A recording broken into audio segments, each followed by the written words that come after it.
Howdy, folks. Welcome to the February edition of Cattle Trails Showcase. I'm Ron Wilson, Poet Laureate. Glad to be your host. The purpose of the Cattle Trails Showcase is to continually highlight the communities, historical elements, museums, and other attractions along the Chisholm and the Western Trail. Showcase is brought to you by the International Chisholm Trail Association, of which Dennis Katzenmeyer is president, Michael Grauer is vice president, Nancy Lawrence is secretary, Mary Lou Rivers is treasurer, Lonnie Stephen is our showcase chair. We're delighted to welcome Dr. Gene Chavez as our speaker today. He's going to tell us about the first American cowboys, the vaqueros. Dr. Chavez has frequently been on our Zoom calls and has participated in our Chisholm Trail Conference in the past, and we're delighted to have him as a speaker. For 10 years, he's been the historian in residence at the Kansas City Museum. He's had a distinguished academic career, including a doctorate from Arizona State. But when I asked him about a big introduction, he said, just tell folks I grew up in Denver and I spent time with the extended family in New Mexico. So we appreciated that. Dr. Chavez really is a scholar, and he has some excellent content to share. I'm going to begin with a video clip that Dr. Chavez has suggested, and then we'll go into his presentation, if that's all right, Gene.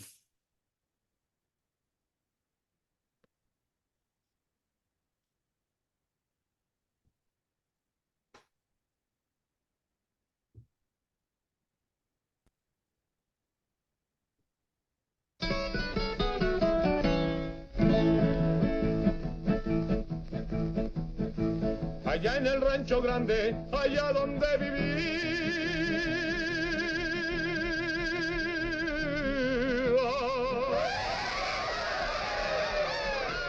había una rancherita que alegre me decía, ¿Qué te decía, manito? Te voy a hacer tu...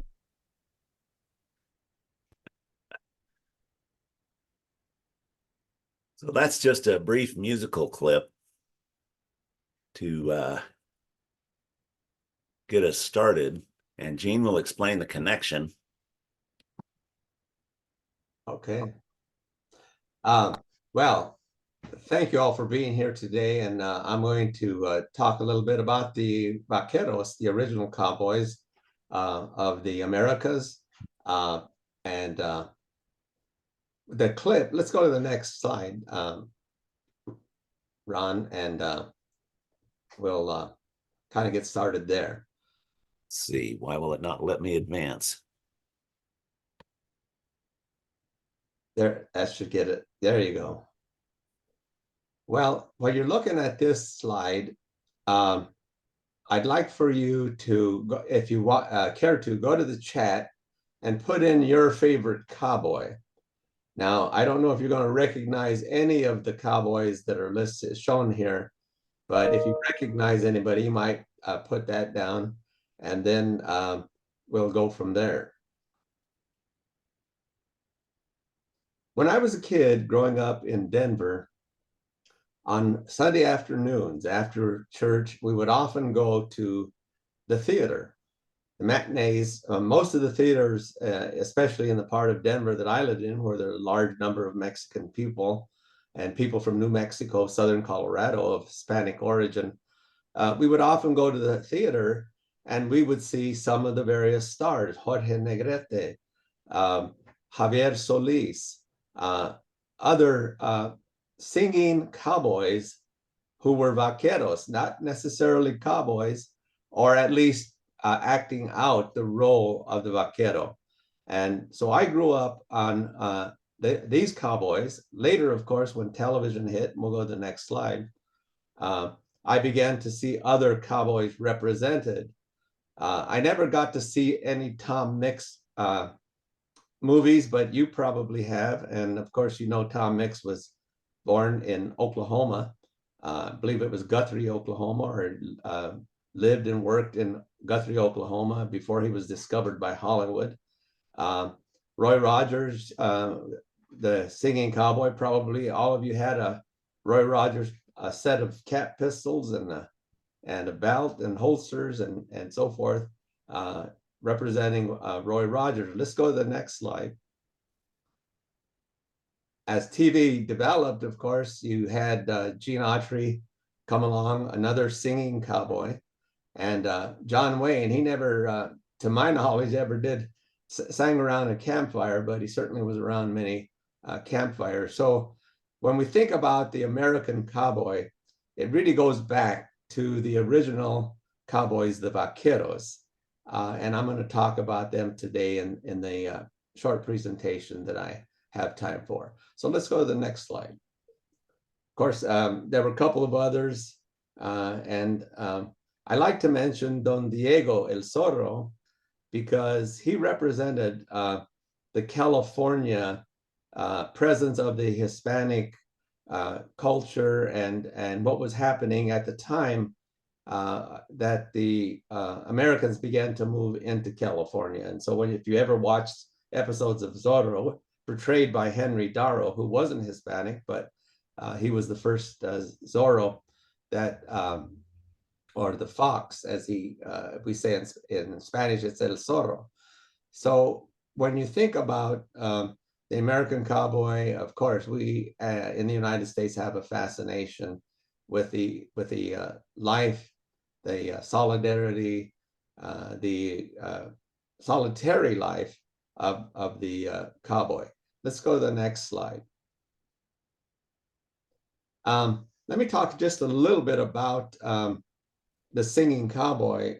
The vaqueros had a tradition when they were out on the rodeo or the roundup, and they were camping outside, driving cattle to a particular ranch in order to have them branded and castrated and other things that they did with cattle, especially the new calves that had been birthed in the springtime. They often sat around the fire and at night sang songs that we call corridos. Good friend of mine, Dr. Jesus Chuy Negrete. Chuy is the nickname for Jesus, and he was a musicologist at the University of Chicago. And I've used Chuy in some of the presentations that we've had here around Kansas City. And he's now deceased, but he's left a wonderful legacy of corridos. And you can go online and look up Dr. Jesus Chuy Negrete and find some of his corridos. A corrido is a song that is tells a story, and it has a specific 1-2 beat time measure, and it's easily strummed on a guitar by almost any cowboy that happened to have a guitar with him around the fire. And he can then tell different stories of his life in wherever he is. It may be close to Laredo, it could be close to San Antonio, or wherever. They're rounding up the cattle and at night sitting around the fire singing. So that singing tradition that Gene Autry and Roy Rogers and other singing cowboys developed comes directly from the tradition of the corridos among the Hispanic cowboys of the Southwest. And that includes other cowboys in other parts of the Americas, the llaneros of northern South America, and then the gauchos of southern South America, all have that tradition of singing and telling storytelling in the form of musical corridos. Let's go to the next slide. Now, while we're talking about the vaquero and the cowboy, when white settlers began to move westward and encountered the Hispanic cowboys, the vaqueros, they soon learned from them that the best way to manage a large free-range herd was through the development of horse riding skills and the managing of herds off of horseback, rather than perhaps the traditional ways that they did in the countries that they were coming from, whether it be England or Scotland or other countries where white settlers came. to the Americas. But they soon began to learn the Spanish words for the various tools that were used in the herding of cattle in large range. Caballo was, of course, one of the first words. It's the word from which we get the English word horse. Of course, there is an English word horse, but in Spanish, it's caballo. The saddle is the encilla. The spurs are the espuelas. Sometimes they're also called gauchos, and that's where the gauchos of South America get their name, because they wore gauchos in order to control their horses or give them a light nudge to spur them into action when they needed to be spurred into action. And I'll show you a set of Mexican espuelas once we get a moment here. Of course, sombreros were the hat. The origin or etymology of the word sombrero comes from sombra. Sombra means shade. So a sombrero is something you can wear on your head to give you some shade when you're out in the sun. Chaparreras were, of course, necessary as they rode through the spiny brush of Texas and New Mexico and other places in Mexico to protect their legs from the spines of those bushes and cacti that they rode through. La Reyeta, of course, is anglicized into lariat by the American cowboys. Vaca is the word for cow, and that's where we get the word vaquero, a cowman, not a cowboy, but I guess you could say if they were young enough, you'd call them a cowboy. So a vaquero was one who managed the cows off of horseback. The corral is a direct cognate in English. They took the word as directly as they could from the Spanish word corral, which meant an enclosure for bringing the cattle, doing the work they needed to do to brand them and to castrate them and to do other things. Today they're putting, of course, GPS in their ear or whatever it takes to keep those cattle rounded up.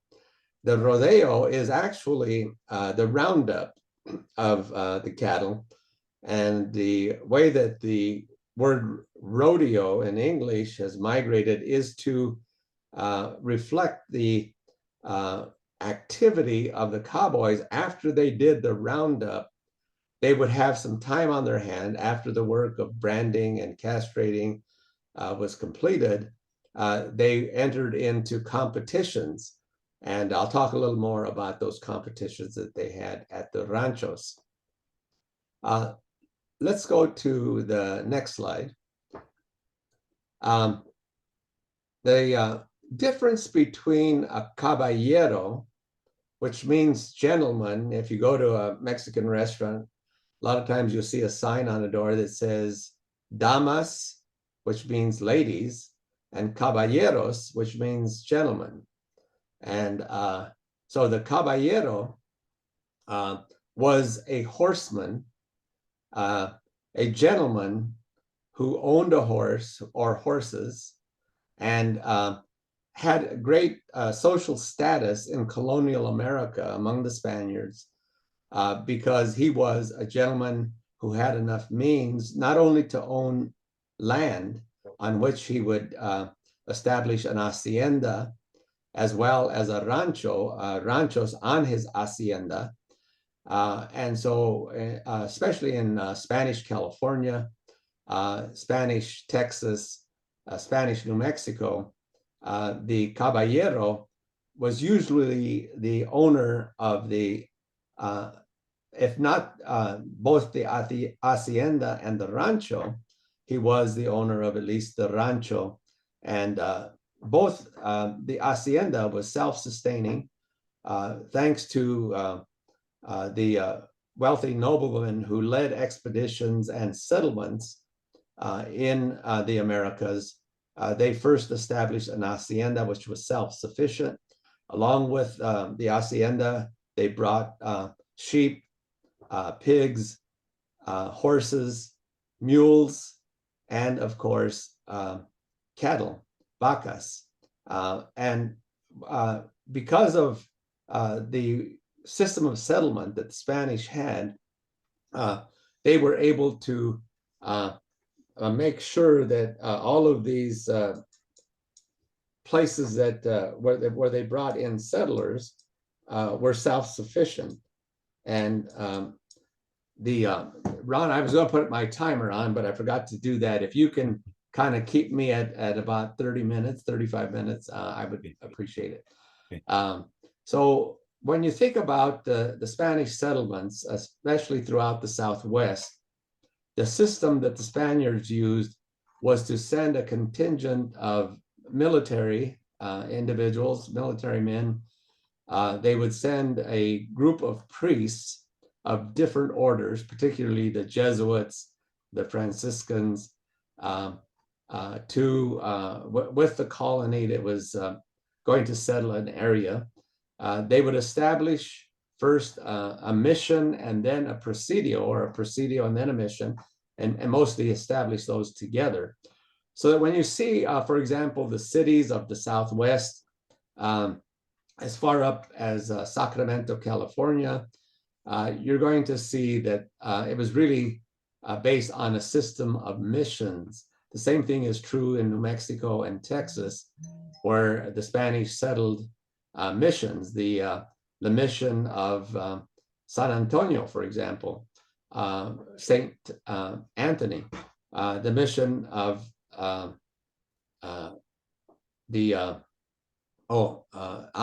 in Austin, I forget the exact full name of the mission that was established there, where the Texas state capitol is today. That was originally a Spanish mission town. And around that town, around the church that was built, usually by Indian labor, guided by the priests, the town would develop. And out of that town, then the Spanish government, through its system of viceroyalty, that is, kings who ruled in the Americas at the behest of the King of Spain. So the viceroyalties were established throughout the Spanish kingdom and lasted for about 300 years. So that Spanish influence in the Americas, and especially in the southwestern part of the United States, lasted for a very long time. But the work was usually done in both the haciendas and in the ranchos. So in Spanish California, let's go to the next slide. We saw the ranchos being self-sufficient, and the various equipment that was necessary, including not only the fattening of cattle. And by the way, Christopher Columbus, on his second voyage to the Americas, is the one that brought a shipload of cattle, longhorn cattle, to the Americas. Longhorn, of course, had migrated across the Asian continent into northern Africa. The people, the Moors, the different tribes of northern Africa developed a system of cattle raising and cattle herding, and often used the Arabian horse to actually assist them. It became part of their tools. When Spain gained its independence from the Islamic Caliphate of northern Africa, and the Moors and the Berbers and others were driven out of Spain, which culminated in the Treaty of Cordoba in January of 1492. It was at that point that Isabella and Ferdinando commissioned Cristobal Colon, the guy you call Christopher Columbus, but his name was Cristobal Colon, was commissioned. His mother was Spanish, his father was from Genoa. And he brought on his second voyage to the Americas longhorn cattle from Spain, and began to establish the cattle industry in the Americas. So as that industry grew, of course, it was life-sustaining for the Spanish colonies, along with the sheep and pigs and fowl that they brought. It became and allowed those colonies to be self-sustaining. As of course it happened in the American colonies too, is the production, but usually it was on a small individual basis that took place. The Spanish did it through free range grazing. And if you'll notice in the sort of middle of the page here, you're looking at the various brands that the Spanish developed. You're looking at the Spanish saddle in its early stages, and the system of branding was regulated by a Spanish organization that was formed by the various elite owners of cattle into what was called a mesta, M-E-S-T-A. The mesta was like a cattlemen's association is today, in that it kept track of what brand belonged to whom, and so that once the cattle mixed in the free range, they could then separate in the rodeo, the roundup, their various cattle and bring them back to the ranch in order to do the branding and the castrating and other things that they needed to do. So the Spanish developed a wonderful system. And I was going to mention the difference between a caballero and a vaquero. The caballeros were the ranchers themselves, the owners of the ranches. The vaqueros were the ranch hands. Now, it was outlawed in the Spanish Empire, early on in the empire, in the Americas, for anyone to own a horse. It was prohibited for anyone to own a horse who was not of a social standing that allowed them to be able to afford them and to maintain them. And so the Indians and the mestizos, and then later the black enslaved people that were brought to the Americas, who migrated north into Texas, into Florida, and into the Caribbean. They were not allowed to have horses until later on, when the operations of cattle raising by the Hispanic people became a big thing, and they needed the vaqueros as ranch hands to do the work, and they began to allow them to utilize horses. Let's go on to the next page. So the just a kind of a side note here, the California vaqueros actually were used in the U.S. Civil War by Union troops to actually form a brigade of cavalry that utilized the Spanish spear to fight in Civil War battles. So that is an interesting fact of history, that the Californios, after their involvement, and the 49ers, of course, 1849, when the gold rush hit in California, many Americans began to move into California and take over the lands, the ranchos that belonged to the Spanish. But eventually, those were annexed by the United States, California and other Western states, as is the case of most of the Southwest. But the various Indian people that lived in Spanish domains also became part of that work force, and they had excellent horsemanship skills and were able then to provide a special brigade that actually traveled around the northern part of the country during the Civil War to help train some of the Civil War soldier cavalry units to be able to use the Spanish spear in their battles. not much is heard about that or is documented. Let's go to the next slide. So the California vaqueros played an important role in the U.S. Westward movement. After gold was discovered, after the Oregon Trail had been established, the vaqueros in the 1850s really became the herdsmen.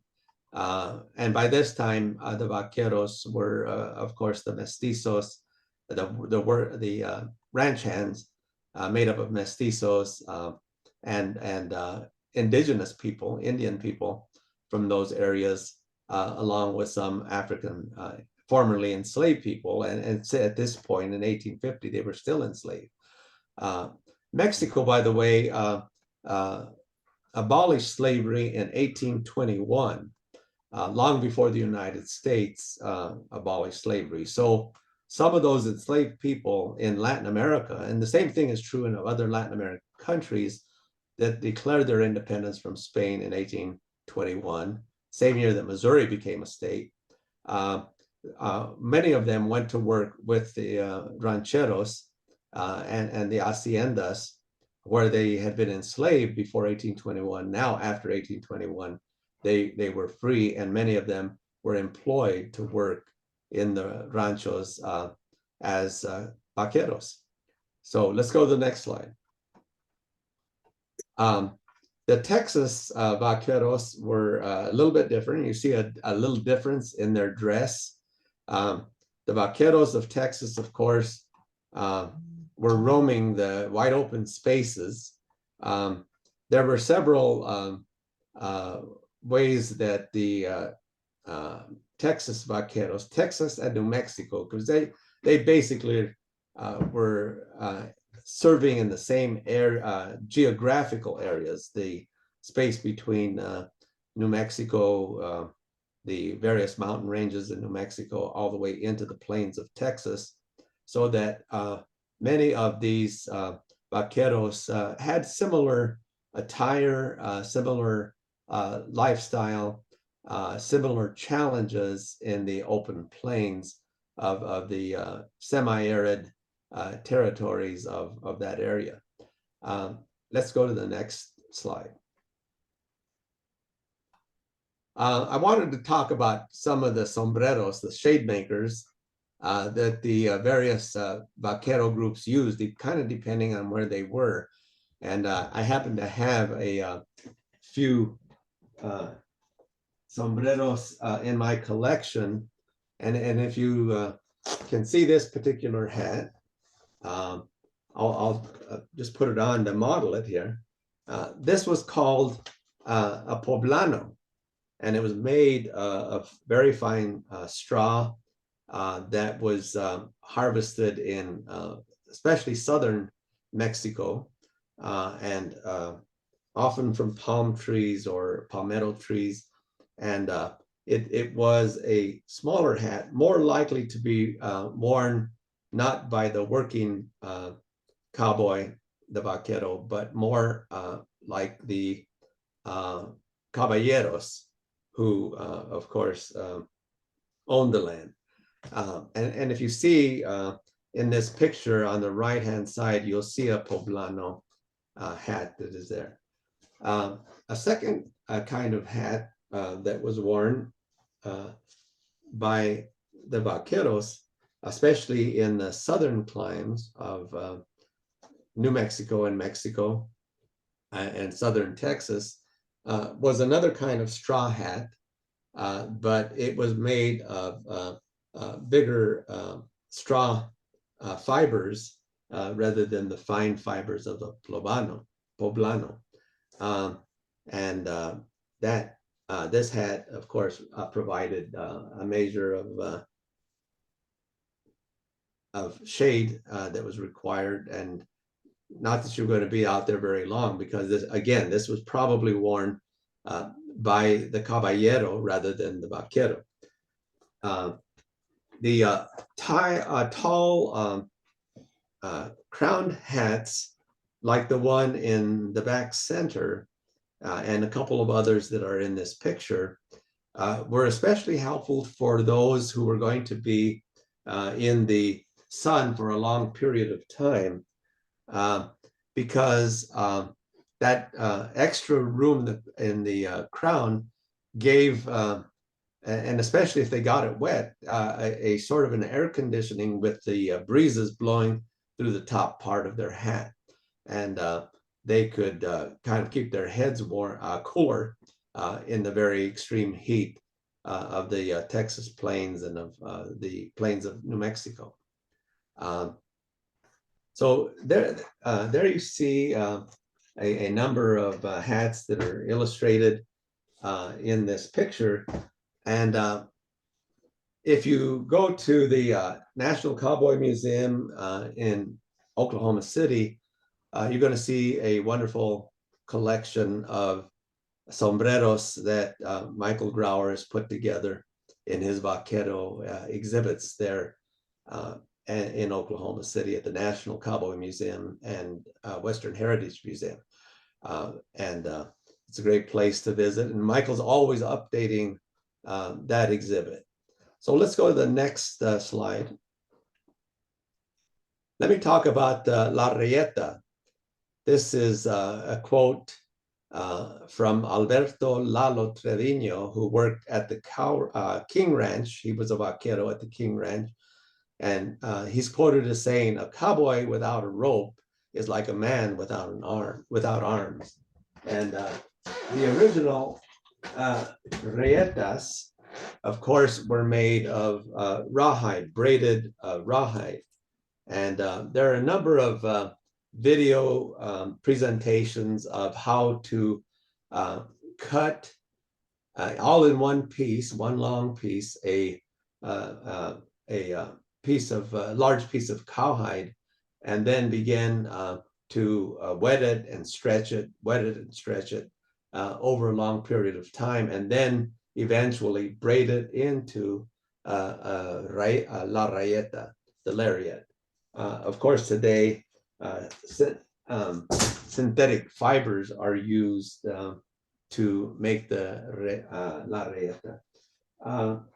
Another very important piece of the vaqueros' wear was a mantel. We say in Spanish, we call it a mantel, but it was a scarf that they could use not only to keep warm. It's a little bit different than a sarape, but very important to be able to shield themselves from wind, dust storms that swept across the plains, to warm themselves at night, to protect them from the sun, and many other things that the mantel was used for. I talked about the espinas. This is a typical Mexican espina, and worn, of course, designed by the Spanish to be worn on the boot so that they can get quick action out of their steeds. Other pieces of equipment, of course, included the bullwhip. And the bullwhip was usually used to scare the animals, not to really hit them with it. And I had a presentation to the Illinois National Guard sometime back, and I happened to have two generals, two-star generals in the audience. And I asked the soldiers, would you like to have your generals come up and crack this whip? They're used to cracking the whip. And they were able, a couple of them, one of them was able to crack the whip, but the other one had a very difficult time. He didn't have the wrist action to be able to crack that whip. And so the soldiers got a big kick out of his, at least making the effort to do that.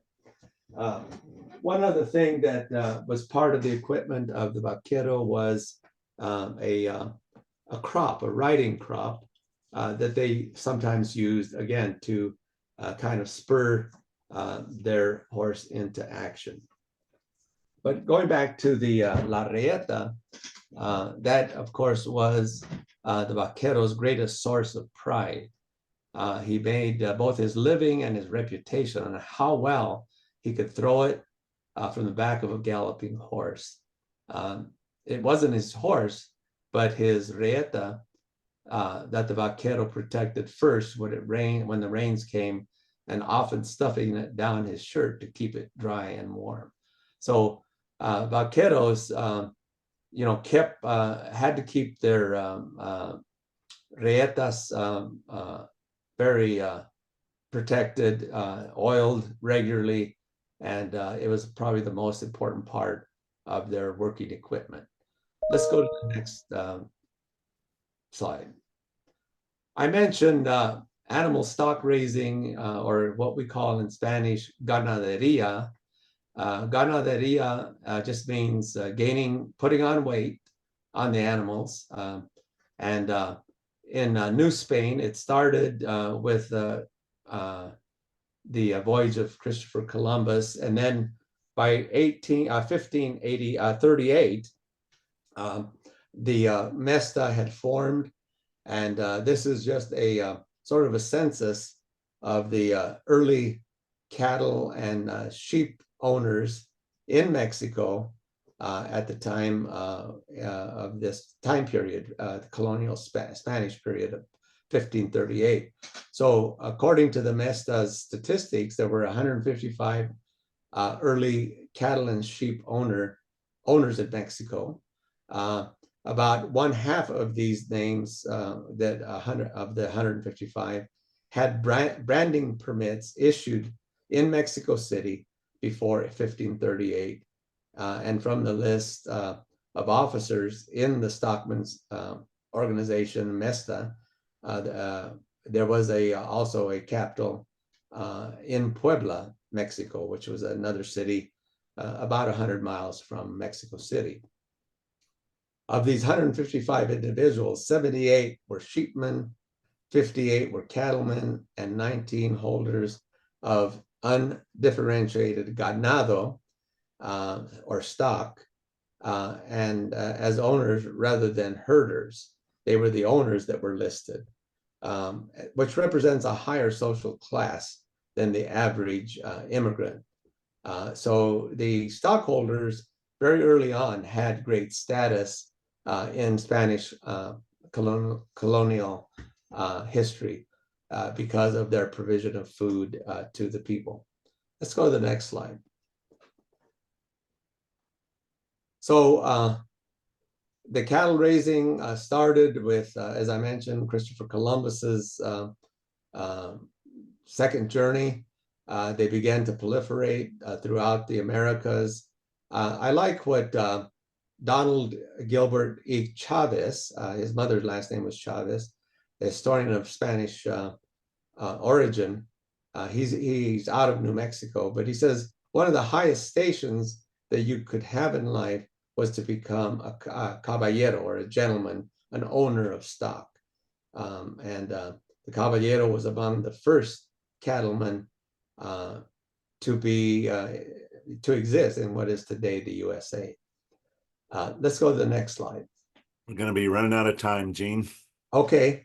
Well, let's just maybe stop it there. And let me talk about the Longhorn. I mentioned that they originated in India, and they came with Christopher Columbus on his second voyage.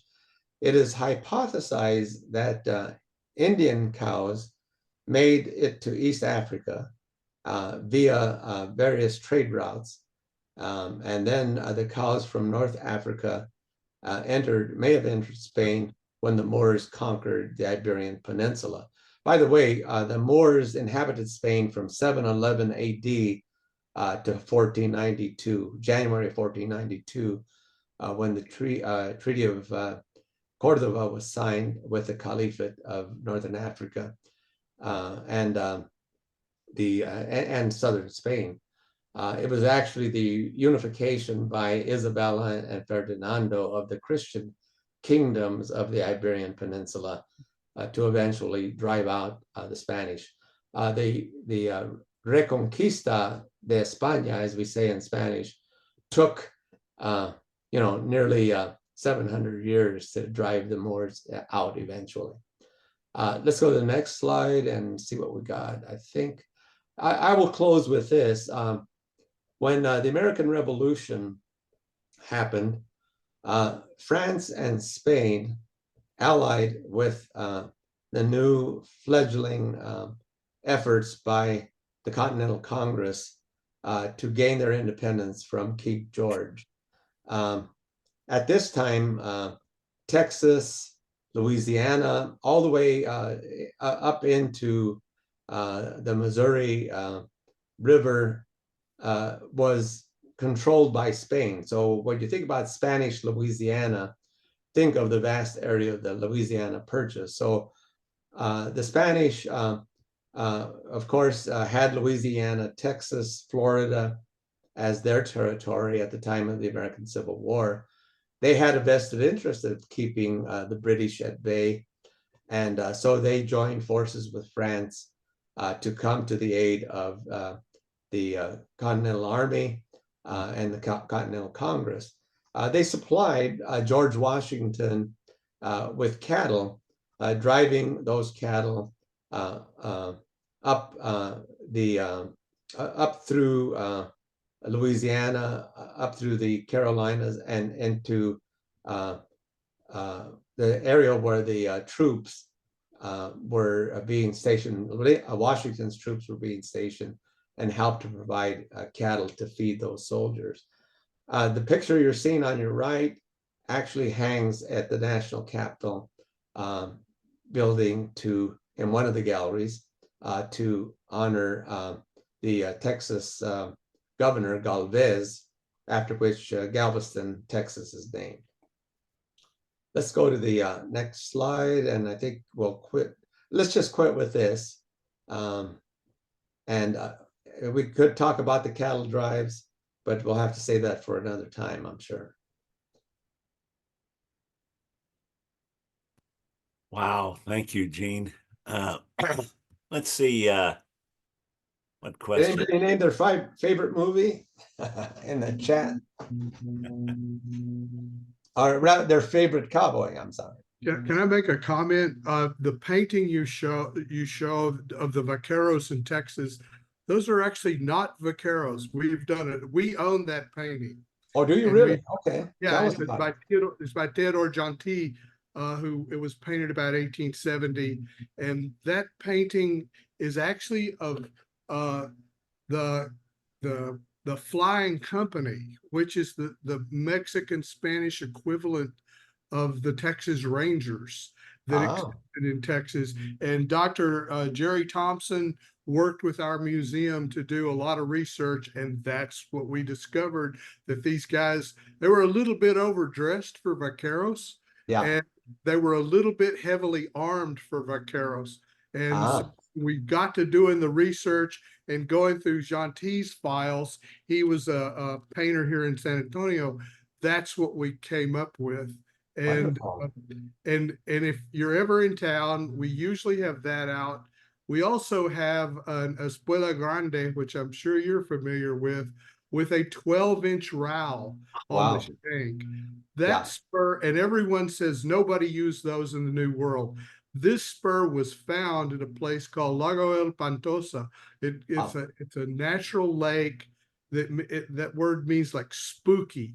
And because there are very few natural lakes in Texas, and that was excavated when they were digging to build a little cofferdam at Pantosa for the irrigation people in the 30s.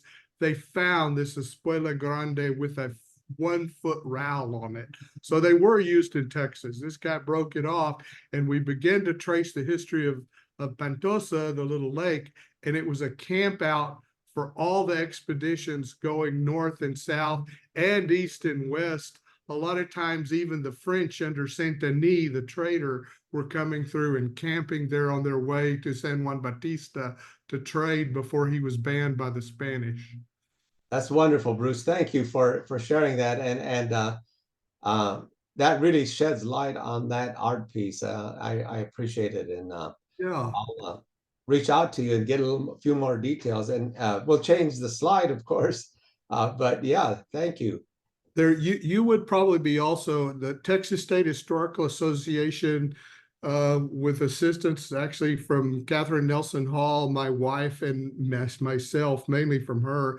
We Andres Tiarina, Dr. Tiarina published a book called Beasley's Vaqueros, and Beasley was a Salinas and ranch down there by King Ranch, and documented everything about 20th century vaqueros in the first half of the century, when they were catching wild cattle. And it is an unbelievable book of drawings and pictures and history. Yeah, that's great. Mike, I like your hat. I have a few back there. Tom has some. Yeah. Tom Hawk has a question. Gene, I have a comment and two questions. Okay. My comment is that any really complete understanding or near complete understanding of the history of Texas and northern Mexico, New Mexico, Arizona, and that area really, and also involves the interface between the Spanish and the indigenous people. And I would suggest that if you're interested in that, Pekka Hämäläinen's book on the Comanche Empire would be a wonderful place to start. You could even go to Ned Blackhawk's new book on the indigenous history of the United States. That's wonderful. My comment. Well, thank you. My two questions are, I have visited every single mission from San Diego to Sonoma in California. Are there chains of missions in Texas and in New Mexico? Oh, yeah. Okay, then I'll just go on and find, and there's a wonderful piece that the I think it's the Texas Visitors Bureau. I have a link, and Ron, if you could go to that link at the very last slide, you'll see a little thing about the Texas Vaqueros. They're trying to keep that alive. But that organization has produced a lot of videos that you can find on YouTube, and it would be certainly worth researching. But it does talk about some of the various missions and so forth where it was talked about.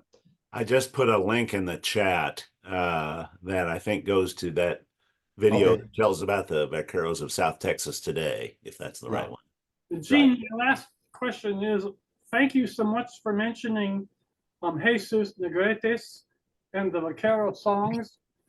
Is there a collection of his songs? Yes. Published? Yes. If you go to I think it's YouTube. Yeah, go to YouTube and put his name in, and there should be a number of things, or just go to a Google search, put his name in, and that should bring up all the things that he's done. Yeah. I appreciate that. Thank you. Mm-hmm. Any other questions? Well, folks, thanks. Huge thanks to Gene Chavez. How about a round of applause virtually and online? Appreciate your fascinating presentation, Gene. Wish we had a little more time. I do recommend that video in the chat that talks about the vaqueros of South Texas and the way they're living the life today. Gene, thank you so much.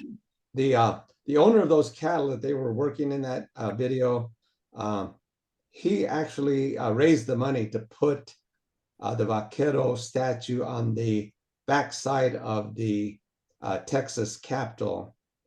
So if you ever get into Austin, take a look at the statue on the backside. I say the backside. It's not the front door, but on the backside of the state capitol.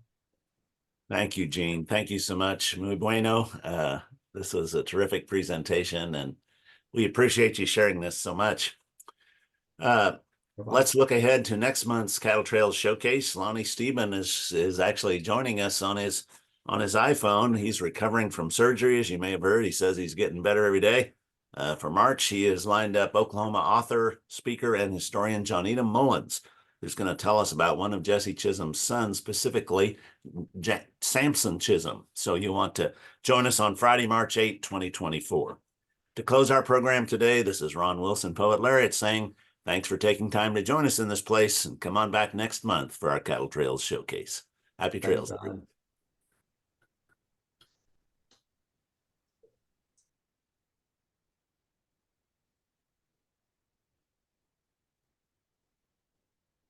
Ron, are we gonna have a?